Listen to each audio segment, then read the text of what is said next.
Hello everyone, नमस्कार। हमारे YouTube channel में आपका हार्दिक स्वागत है। दोस्तों, आज की वीडियो में हम जानेंगे नवरात्रि के 5वें दिन कौन सी देवी की पूजा होती है और नवरात्रि का 5वां व्रत कब है, माँ स्कंद माता का स्वरूप क्या है, माँ का प्रिय भोग, प्रिय रंग और मंत्र, साथ में जानेंगे इस दिन किए जाने वाले खास उपाय। दोस्तों, शास्त्रों के अनुसार नवरात्रि के 5वें दिन स्कंद माता की पूजा की जाती है। कुमार कार्तिकेय की माता होने के कारण इनका नाम स्कंद माता पड़ा। ऐसा माना जाता है कि नवरात्रि की 5वीं तिथि को स्कंद माता की विधि विधान से पूजा अर्चना करने पर संतान सुख और मोक्ष की प्राप्ति होती है। इस दिन माता सती के स्वरूप माँ ललिता की पूजा का भी विधान है और इस दिन माँ स्कंद माता की पूजा अर्चना करने से शक्ति, ममता, सौम्यता, ये सभी आशीर्वाद माँ की कृपा से प्राप्त होते हैं। तो आज की वीडियो में हम जानेंगे साल 2025 में चैत्र नवरात्रि की 5वीं व्रत की तिथि और पूजा का शुभ मुहूर्त, स्कंद माता का स्वरूप, स्कंद माता की पूजा विधि और माँ का प्रिय भोग, माँ का प्रिय मंत्र और इस दिन कौन से रंग के वस्त्र पहनकर माँ की पूजा आराधना करनी चाहिए और इस दिन कौन से खास उपाय करने चाहिए। साथ में जानेंगे स्कंद माता की व्रत कथा।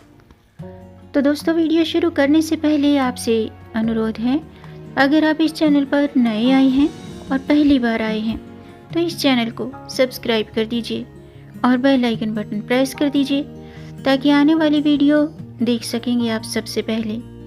और जिन्होंने मेरा चैनल सब्सक्राइब कर दिया है, यानी कि अपना प्यार इस चैनल को दिया है, उनका दिल से आभार, बहुत बहुत धन्यवाद। दोस्तों, इसी तरह मेरे चैनल के साथ जुड़े रहिएगा और अपना प्यार हमें देते रहिएगा।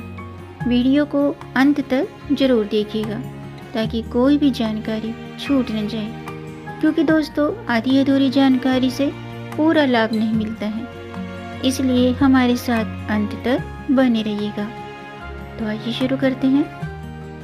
दोस्तों, चैत्र नवरात्रि के 5वें दिन माँ दुर्गा के स्कंद माता स्वरूप की पूजा की जाती है। माँ स्कंद माता शक्ति, मातृत्व और करुणा का प्रतीक हैं। इन्हें भगवान कार्तिकेय, जिन्हें स्कंद कुमार भी कहा जाता है, इनकी माता के रूप में पूजा जाता है।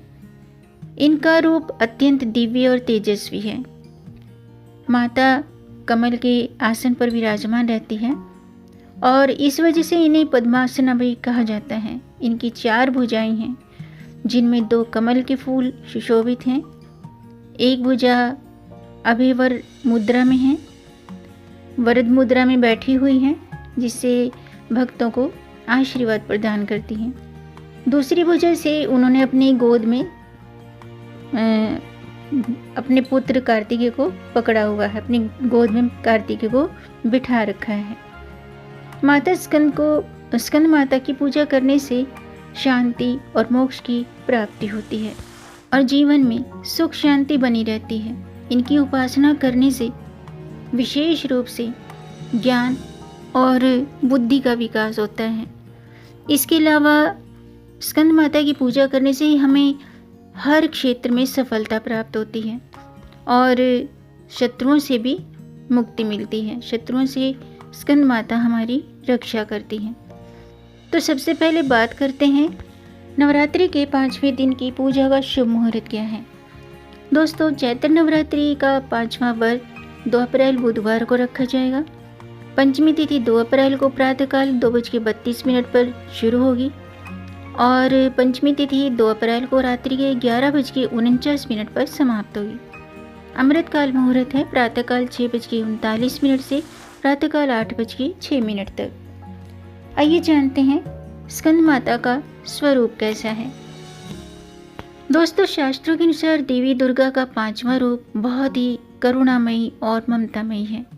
माता का ये रूप भगवान स्कंद के बाल स्वरूप को, भगवान कार्तिकेय के बाल रूप को गोद में लिए हुए हैं। माँ की 4 भुजाएं हैं और 2 हाथों में कमल का फूल है। इनकी एक भुजा ऊपर की तरफ उठी हुई है और एक हाथ में पुत्र स्कंद है और इनका वाहन सिंह है। स्कंद कुमार की माता होने के कारण इनका नाम स्कंद माता पड़ा। आइए जानते हैं कि माँ का प्रिय रंग क्या है और इस दिन किस चीज़ का भोग लगाना चाहिए।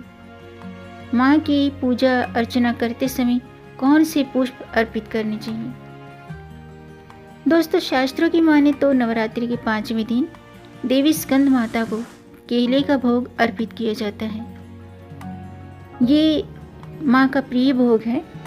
माँ के इस रूप का पसंदीदा रंग पीला है और माँ का प्रिय पुष्प गुड़हल या गुलाब है। इस दिन यानी कि गुड़हल का फूल अवेलेबल ना हो तो आप लाल गुलाब का फूल भी अर्पित कर सकते हैं। माना जाता है कि स्कंद माता की पूजा करने से सभी दुख दूर होते हैं और संतान सुख की प्राप्ति होती है। आइए जानते हैं नवरात्रि के 5वें दिन की पूजा विधि। दोस्तों, नवरात्रि के 5वें दिन प्रातःकाल स्नान के बाद सबसे पहले भगवान गणेश जी की पूजा करें और इस दिन पीले रंग के वस्त्र धारण करके माँ की व्रत का, अगर आप व्रत रखते हैं तो व्रत का संकल्प करें। सबसे पहले भगवान गणेश जी का आवाहन करें, गणेश जी की पूजा करें और सभी देवी देवताओं को आवाहन करें। फिर देवी स्कंद माता का आवाहन करके पूजा शुरू करें। पूजा स्थल में धूप दीप जलाकर माँ को रोली, चंदन, अक्षत और सुहाग का सामान, लाल पीले फूल, लाल रंग की चुनरी, कपूर और केले का भोग अर्पित करें। इसके अलावा इस दिन स्कंद माता के मंत्रों का जाप करें। स्कंद माता का सबसे सरल मंत्र इस प्रकार है: ओम देवी स्कंद माताए नमः। इस मंत्र का 108 बार जाप करना चाहिए। इसके अलावा आप इस मंत्र का जाप भी कर सकते हैं: या देवी सर्वभूतेषु स्कंद माता रूपेण संस्थिता, नमस्तस्यै नमस्तस्यै नमस्तस्यै नमो नमः। इसके बाद व्रत कथा जरूर पढ़ें और आरती करें। स्कंद माता की पूजा में धनुष बाण व्रत अर्पित करना बहुत ही शुभ होता है। आइए जानते हैं माँ स्कंद माता की कथा। आप भी ध्यान से सुनिएगा। दोस्तों, पौराणिक कथा के अनुसार माता सती अपना देह त्यागने के बाद भगवान शिव ने स्वयं को सांसारिक बंधनों से दूर कर लिया था। जब माता सती अपना देह त्यागने के बाद भगवान शिव जो हैं उन्होंने सांसारिक बंधनों से अपने आप को दूर कर लिया था और एक तपस्वी के रूप में तपस्या करने चले गए थे। इसी दौरान तारकासुर और सुरपद्म नामक के 2 राक्षसों ने देवताओं पर हमला कर दिया। उस समय देवताओं की मदद करने के लिए कोई नहीं था। तारकासुर और सुरपद्म नामक दोनों राक्षसों को भगवान ब्रह्मा द्वारा ये वरदान प्राप्त था कि उनका अंत भगवान शिव की संतान कहेगी। उन दोनों राक्षसों के अत्याचारों को देखकर सभी देवता चिंतित थे कि अब क्या होगा।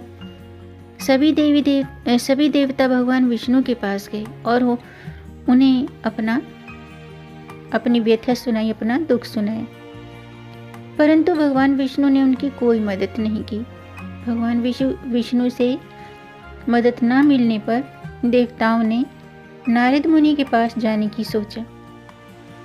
उन्होंने नारद मुनि से कहा कि यदि वो माता पार्वती से भगवान शिव को पति के रूप में पाने के लिए तपस्या करने को कहेंगे, तब शायद भगवान शिव उनसे विवाह कर लेंगे और उनके मिलन से महादेव की संतान जन्म ले, जो कि राक्षसों का वध कर सके। इस नाते नारद मुनि के कहे अनुसार माता पार्वती ने भगवान शिव को पति के रूप में पाने के लिए घोर तपस्या की थी और उनकी भक्ति से खुश होकर भगवान शिव ने उनसे विवाह करने का निर्णय लिया। विवाह के पश्चात माता पार्वती और भगवान शिव की ऊर्जा से एक बीज का जन्म हुआ। बीज के अत्यधिक गर्म होने के कारण उसे अग्निदेव को सरवाना नदी में सुरक्षित रखने के लिए सौंपा गया। अग्निदेव भी उसकी गर्मी सह नहीं पाए, इसलिए उन्होंने उस बीज को गंगा को सौंप दिया, जो उसे आखिर में सरवाना झील में ले गई, जहां माता पार्वती पहले से ही पानी के रूप में मौजूद थी। उस बीज को धारण करते ही वो गर्भवती हो गई और कुछ समय पश्चात भगवान कार्तिकेय ने अपने 6 मुखों के साथ जन्म लिया। भगवान कार्तिकेय के जन्म के बाद उन्हें तारकासुर और सूरपद्म इनका विनाश करने के लिए तैयार किया गया। सभी देवताओं ने मिलकर उन्हें अलग अलग तरीके से ज्ञान दिया और राक्षसों से लड़ने के लिए उन्हें शक्तिशाली महत्वपूर्ण शस्त्र भी दिए। आखिर में भगवान कार्तिकेय ने सभी राक्षसों का वध कर दिया और यही कारण है कि माँ दुर्गा को स्कंद माता के रूप में पूजा जाता है। ये थी स्कंद माता की व्रत कथा। आइए जानते हैं इस दिन किए जाने वाले खास उपाय कौन से हैं। अगर आप व्रत रखते हैं तो भी आप ये उपाय करें, और अगर आपकी कोई विशेष मनोकामना है तो आप ये उपाय जरूर कीजिएगा। पौराणिक कथाओं के अनुसार स्कंद माता की पूजा करने से सभी इच्छाएं पूरी होती हैं। तो ऐसा माना जाता है कि नवरात्रि के 5वें दिन स्कंद माता को पीली चुनरी में 16 श्रृंगार का सामान, 1 नारियल, पीले फूल, लाल या हरी चूड़ियाँ, केले और ये सभी चीज़ें अर्पित करने से मनोकामना पूरी होती है। आज के दिन स्कंद माता स्तोत्र और कवच का पाठ करना लाभकारी होता है। इसके अलावा आज के दिन केले का दान करना बहुत ही शुभ होता है। केले का दान करने से मां स्कंद माता प्रसन्न होती हैं। इस दिन स्कंद माता को केले और केले से बनी हुई चीज़ों का भोग लगाया जाता है। केले के अलावा माता को खीर, पूड़ी, हलवा पूड़ी और पीले रंग की मिठाइयाँ, केसर की खीर का भोग भी लगाया जाता है। तो दोस्तों, आज के लिए बस इतना ही। उम्मीद है आपको ये जानकारी पसंद आई होगी। अगर आपको ये जानकारी, ये वीडियो अच्छा लगा हो तो आप इसे लाइक कर सकते हैं। वीडियो को लाइक करने में दोस्तों पैसे खर्च नहीं होते हैं। आपके लाइक से हमारा मोटिवेशन अप होता है। तो वीडियो को लाइक ज़रूर कीजिएगा और इस जानकारी को आगे बढ़ाकर अपनी फैमिली में, अपने फ्रेंड्स में ज़्यादा से ज़्यादा शेयर कर दीजिए, ताकि औरों को भी इससे लाभ प्राप्त हो। और अगर आपका कोई प्रश्न है या कोई सुझाव है या किसी अन्य विषय पर जानकारी जानना चाहते हैं तो कमेंट बॉक्स में ज़रूर लिखिएगा, मैं उस पर भी वीडियो ज़रूर बनाऊंगी। मेरे चैनल को सब्सक्राइब ज़रूर कीजिएगा। चैनल को सब्सक्राइब करने में पैसे खर्च नहीं होते हैं, तो चैनल को सब्सक्राइब कर लीजिए, बेल आइकन बटन प्रेस कर दीजिए, ताकि आने वाली वीडियो देख सकेंगे आप सबसे पहले। वीडियो को अंत तक देखने के लिए आपका बहुत बहुत धन्यवाद। मिलेंगे नई जानकारी के साथ, तब तक आप खुश रहें, स्वस्थ रहें, अपना ख्याल रखें और अपनों का भी ख्याल रखिएगा। जय माता दी, जय श्री हरि, हर हर महादेव।